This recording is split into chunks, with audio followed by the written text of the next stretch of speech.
يد ل10 سنوات. ياتي الانتصار في القسم الاول. السد من اجل التعويض. كره بمحاوله عرضيه راسيه من بغداد.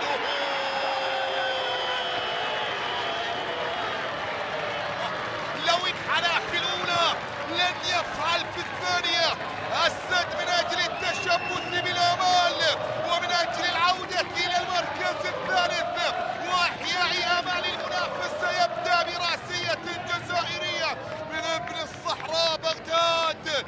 بنكاح يسجل ويضع الكره في المرمى ويتقدم. هذه كره بيدرو وعرضيه بيدرو وراسيه بغداد ما بين المدافعين. ارتقى وضرب الكره في شباك الحارس يوسف حسن واعلن عن اول اهداف اللقاء.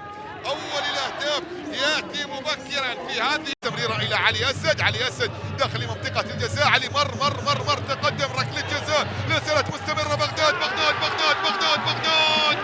من جديد يضرب الجزائري ويسجل هدف التقدم ويعطي السد المقدمه مره اخرى. لكن كل العمل من علي اسد. تألق مر ووصل الى داخل منطقه الجزاء ومرر الكره بعد ذلك لبغداد الذي سجل هذه الكره. وهنا المحاوله وهنا المرور من علي اسد وبعد ذلك التمريره وصلت الى بغداد.